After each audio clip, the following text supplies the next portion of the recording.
online reseller. It's the Monday right before the holiday, and as usual, I'm coming to share with you everything I sold in the past 48 hours on eBay. And I'm not going to make any bones about it or fictionalize it. My sales were pretty dead slow this past weekend, but I did have a very good week of sales earlier in the week, and so I'm not too worried about it. eBay is kind of a funny thing. The algorithm tends to give to you at different periods of the week. And for me, this last week, it was very busy Monday through Wednesday. And then it did seem to taper off as the week got closer to the weekend. But all things said, I still sold 8 items over the weekend, and that is very slow. Typically over a weekend in quarter 4, I'm usually getting ready to box up somewhere between 18 to 20 plus items on a Monday morning. And so I'm cool with it. I do have some relative beliefs on why it's probably a little bit slower this time of year, and that's probably because we're so close to the Christmas season. But I'm going to jump right into it because all of you are here to see what I sold, what I sourced, and as always, I will share with you the brand, what I paid for the item. I'll give you an idea what I sold it for, what I charged for shipping. I'll tell you some words that I put in the title, as well as probably some words that I put in the description box, just to try to help get more eyes on the item, to help sell it and move it, and I hope that that helps you. So item number 1 was this adventure bound Wilson's leather jacket. This is an older vintage jacket that was probably produced or sold around the early 90s, maybe even the late 80s and through. And so I sourced this jacket for only $6 just this past summer at a garage sale. It was a good sourcing endeavor for me because I was able to pick up a bunch of cool Rockies, high-waisted women's jeans. And once I bundled them all together, it drove the price down on every single item. And so I saved a few bucks on this jacket. Now this jacket did have some wear, some general signs of wear, a few little stains to the leather, some areas of distress. And so I had this listed, I think initially for pretty close to $50. I did get this listed very early in the late summer, and I like to do that with my jackets just so they have a lot of time to get viewership, to have eyes on them, and especially to have them listed prior to the cold weather coming in. It's just good to stay ahead of listing your items prior to the seasons changing. That way you get more exposure.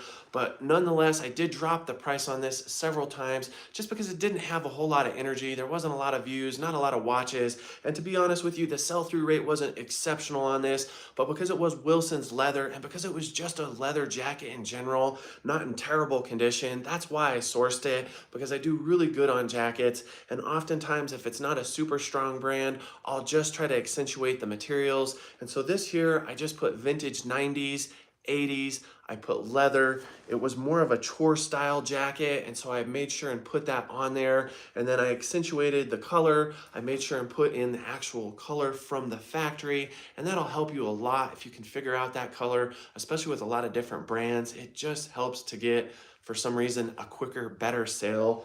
But this bad boy did sell on an offer for $33, so not quite what I wanted to make off of it. I was really hoping to get maybe closer to the low 40s, mid 40s for it, but I'm good with letting it go because once jacket season sloughs off, man, it sloughs off. In another couple months, my jacket sales will really pull back. And so a heavier jacket with low desire, I'm always willing to make an offer or take an offer, even if it seems like it's a little bit of a lower offer that I might not be exceptionally excited about. But looking at it realistically, when you're operating in limited space, and I operate out of my house, I want to pull things in and push things out in a pretty good fast cycle. And so this is an example of it. So once again, sold for $33. I charged $12 shipping, and I only gave $6 for it. So again, that's why I like to source at yard sales. You can bundle a bunch of items together and often get a better deal.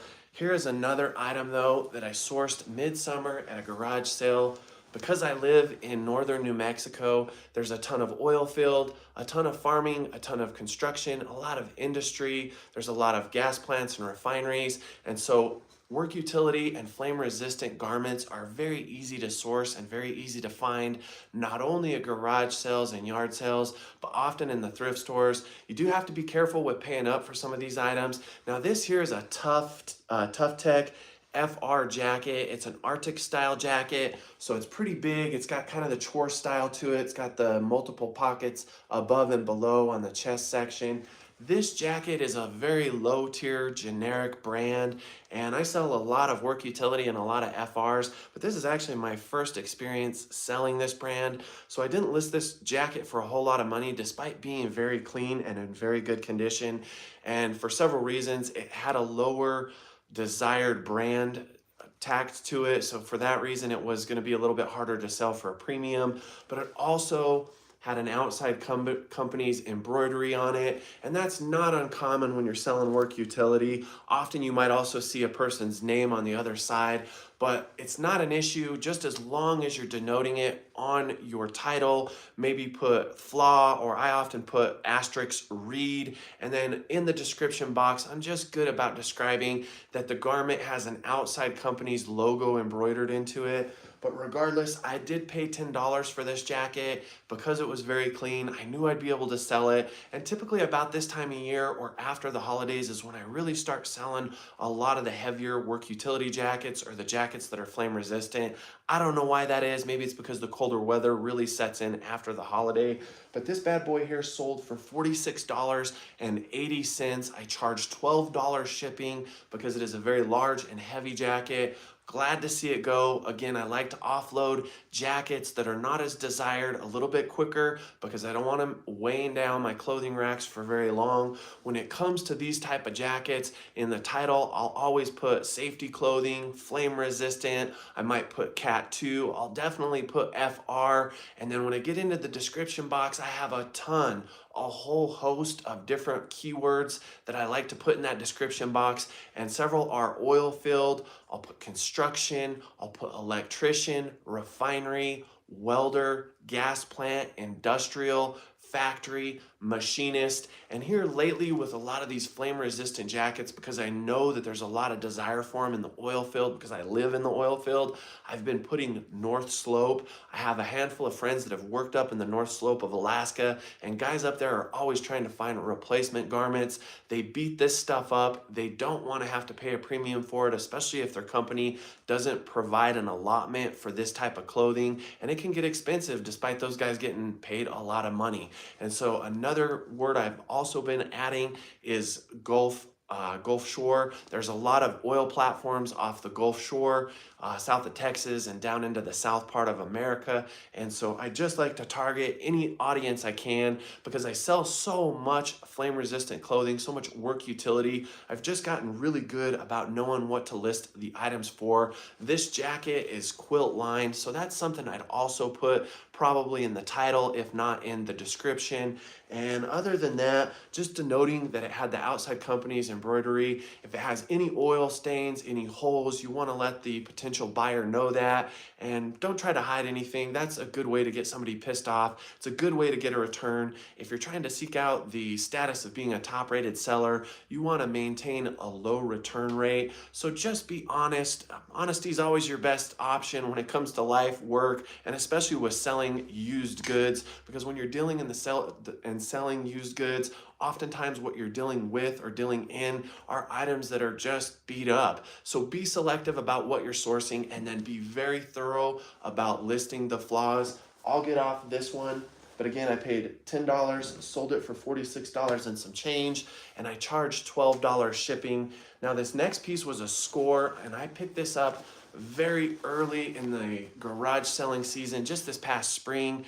If I remember right, the day was kind of slow for me. I hadn't found a whole lot in the best area I like to garage sale and yard sale. And so I went out on one of the outlier communities where I live, out in some farm country, and I ended up finding a garage sale that had a lot of flame resistant crew neck shirts. They were like Ariat. And then I also found a First Light camouflage hunting jacket for absolutely nothing. And then I came across this bad boy, and this is a Carhartt flame resistant Sherpa lined work utility vest. It's duck canvas. If you watch my videos, you know I love to sell Carhartt. It's definitely one of my top sellers, but I always joke and call it my business partner, and that's because it's something that's predominant, it's prevalent, it's easy to find where I live, and I always come back to this, especially if you're a new seller or you're just thinking about dabbling into reselling or putting your big toe into that pool of maybe wanting to do it.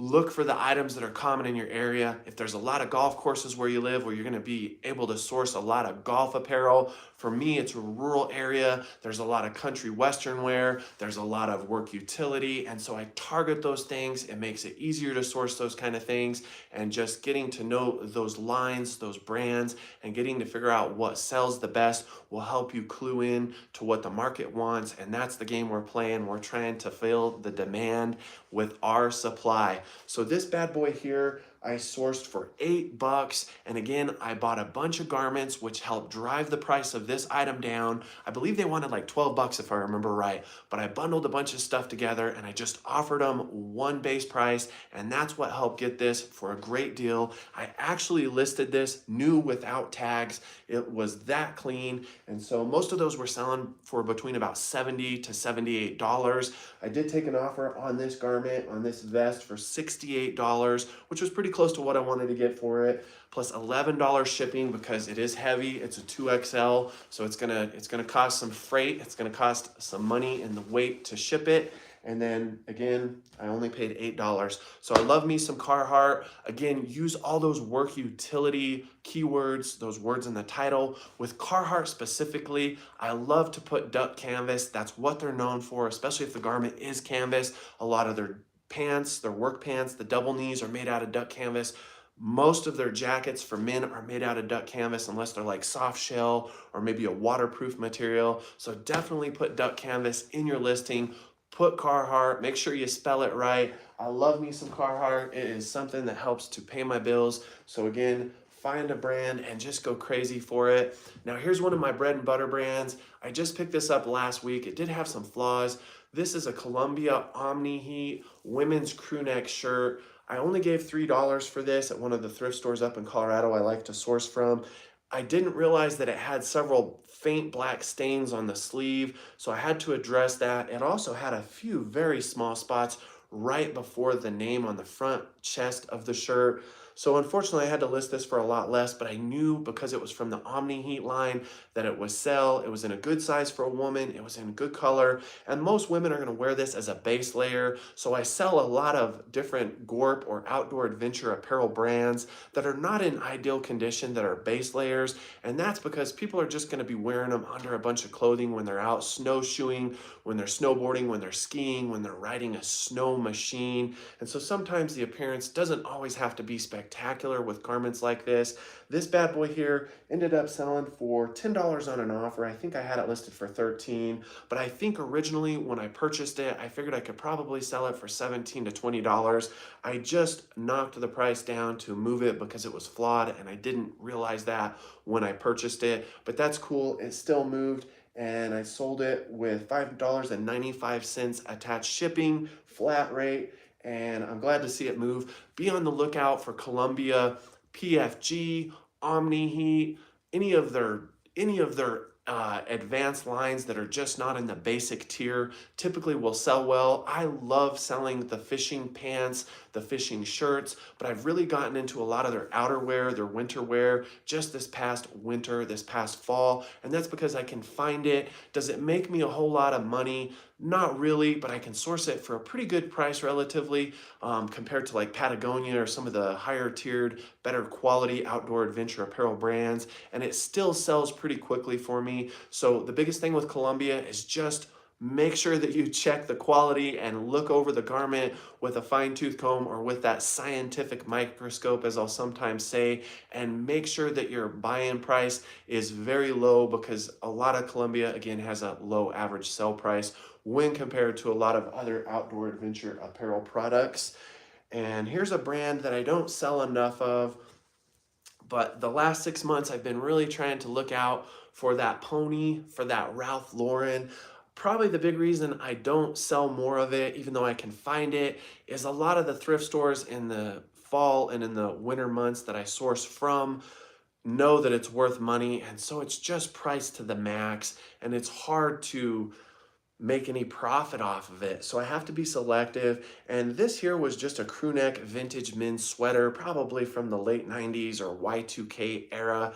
And it didn't have any upgraded materials. It was just cotton. It wasn't wool, but I picked it up for $4 from a thrift store. And that was a good buy-in price because often these at Goodwills in my area are selling for about $8 to $12. So if I can find them at a thrift store for, $4 to $6 and they're in good shape and maybe they got upgraded materials, or maybe they got a funky print, or maybe they got a weird colored pony, I'll scoop them up. Or maybe they're a plus size. I love selling bigger sizes, but this guy didn't have a whole lot going for it. It was a 2XL, and so I scooped it up for a low price, and it did sell for $17.85. I charged $7.95 shipping because it's pretty heavy because it is a plus size, and I'm glad to see it go. And again, I paid $4. Some of the items I love to look out for with Polo are the gingham shirts, plus size shirts, large and tall, but Polo has a ton of different lines, so you're going to want to stay away from the chaps line. I don't buy a whole lot of the Polo sport line, and really what I like to buy from Polo is the double RL and the purple label, the black label, but those are really hard to find. But trust me, they're out there. If you can find anything with the little teddy bear print or bears all over, that will sell. I think Kanye West made that kind of famous with Polo. And just anything outlandish, anything funky and strange, anything that might be brightly colored or even obnoxious, I think that sells with Polo. I've had success selling that type of Polo. So just be on the lookout, and vintage Polo also sells very well. Now this piece here is a cool Wrangler Western style shacket. I sourced this from a good friend, a friend whose stepdaughter was on the same gymnastics team as my own daughter, and I sourced this about 6 months ago at one of his garage sales. One of the things I love to do that I feel like is just good karma and it's good energy when I'm out sourcing at garage sales is I always love to give the little kids who are having bake sales or lemonade sales, I love to give them some cash, and I always do it on one principle, that I ask nothing in return. I just love to see those little kids' faces light up. And trust me, when you get to a garage sale and there's some kids sitting there, they got a glass jar with no money in it and a whole bunch of lemonade and some cookies to sell. If you go put a few bucks in that jar, or you give them a $5 bill, let's say you give a little girl a $5 bill and she doesn't have much to work with, or maybe nobody's paying attention to what she's got to sell at that garage sale, her face will light up. And so I love to do that, because if I was a kid, I would want somebody to do that for me. So back to my story before I get too far offhand, I went ahead and gave this friend of mine whose daughter was on my daughter's gymnastics team a nice little tip. She was raising money for her gymnastics tuition, and because I know how expensive and how hard the gymnastics sport can be a part of, and because of the travel and all the time it consumes, I just wanted to be a kind guy. And because I knew the kid, I gave her a nice little crisp bill, and I won't say what that was, but it really meant a lot to her stepdad and her mom. They ended up giving me a whole bunch of clothing for very little, and so it's a good way to just crack the ice, but it's a great way to get the respect of the people who might end up selling you a bunch of stuff, and that has worked well for me. But again, I do it because I love to see those kids' faces light up, and I often will always decline whatever it is they're selling, but I always try to tell them to be honest in life and to always work hard, and that I am paying them for that advice, and it always makes the kids smile, but it makes the parents laugh. So this is a piece that I was able to pick up for literally nothing. I picked up a bunch of flame-resistant jeans from my friend Pete, who sold me this piece as well. This has a lovely Aztec print. It's Sherpa lined and it's a plus size. It did have some peeling on the front of the garment. I went ahead and denoted that. I listed this just about $3 to $4 below what the competitive price on one of these ran, and it sold within a week's time. I sold it for $52 plus $11 shipping, and I gave $8 for this. I think initially he was asking like 12 or 10 bucks, I can't remember, but I ended up getting all the jeans for very, very cheap. And then just a month later, when the same individual had a garage sale again, he ended up giving another fellow friend who's a reseller a bunch of clothing to give to me. So thank you, Pete, and thanks, Phil, for being the guy that kind of filled in the middle of all that deal. When you do good and you put good out into the world, good will come back to you. Trust me on that one. So winding it down, two more items. Silver jeans. These are Suki. They got that wide bottom opening. These are thick stitch. Silver jeans have really dropped off in the last few years. I have some reseller friends who tell me that the men's jeans still sell well.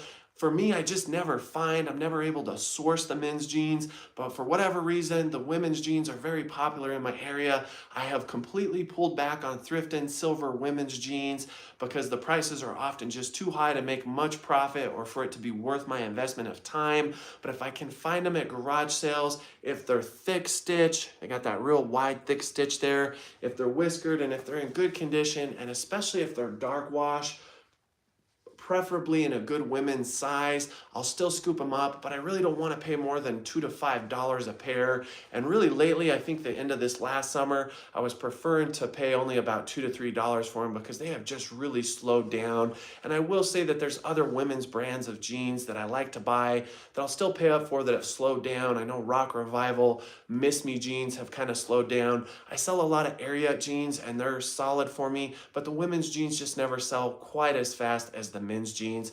But back to these Sukis, I did not pay a whole lot. I gave $3 for these at one of my local thrift stores as part of a $5 fill-a-bag sale, so I really didn't have to pay a whole lot for them. These here did sell for $20 on an offer, plus $8.95 shipping. Glad to see them go. These actually were listed more recently, and what probably helped sell them is that I just put thick stitch, I put whiskered, I put dark wash, and there really wasn't any flaws. They were pretty good condition, but I still took an offer on them only because silver jeans have just been slowing down.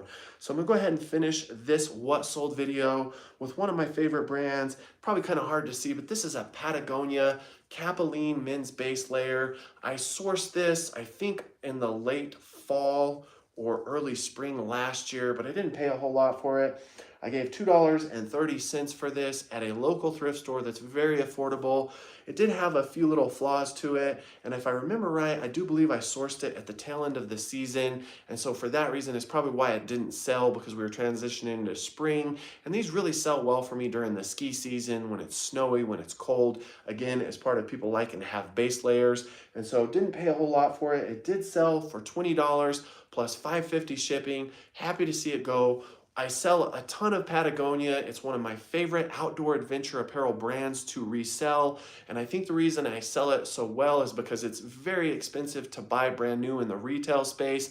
I'm fortunate enough that I live very close to Southern Colorado, so I have a lot of luck sourcing and successfully finding brands like Patagonia at a lot of the thrift stores just right across the border from me. But it's really strange because I don't find a lot of that Gorp or a lot of that outdoor adventure apparel down where I live in New Mexico. It's almost a night and day difference between what I find, and it's only 45 minutes drive. But when you get up to the base of the mountains, those mountain folks, those mountain goats, they like this premium apparel. They like it because it lasts. They don't mind paying up for it, especially used, even if it has flaws. So a lot of the words I like to put is I'll always put base layer. If it's made of merino or it's a specific Capilene series, I'll put that in the title. And then when I get into the description box, I'll put Gorp, Gorp Core, outdoors, outside, backpacking, through hiking, camping, dirt bag, climbing, scrambling. Just use your imagination. Put those words in there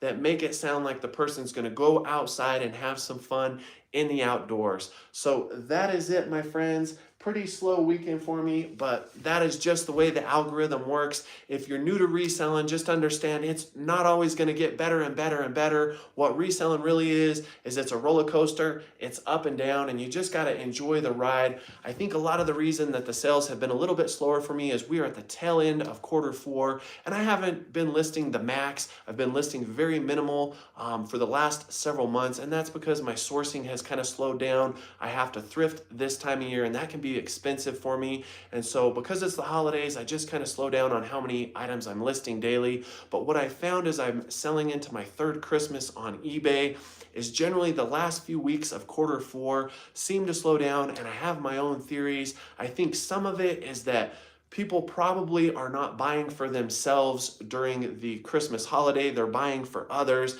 And so as they get closer to the Christmas holiday, they're just not spending a whole lot of money on themselves. That's probably part of it. And then last week was the official cutoff day for anything that you were trying to ship ground advantage. And then the very next day was the cutoff date for anything that you wanted to ship priority mail with the United States Post Office. So I think a lot of people just kind of stopped buying for gifts late last week or closer to the holiday simply because they're concerned that the item just wouldn't make it there in time. So my experience this month, the last few weeks of the year, is that sales always seem to slow down for me right around the Christmas holiday, and then it gets crazy that first week or the first month of the new year. Sales get crazy in January. So I'm gonna just be good with it and be happy that my sales were pretty consistent and pretty good earlier in the week. That's the nature of the beast. But as always, friends, thanks for tuning in. I appreciate you joining. I love doing these live streams where I have a little bit more time and can give a little more in-depth detail about the brands that I love to source,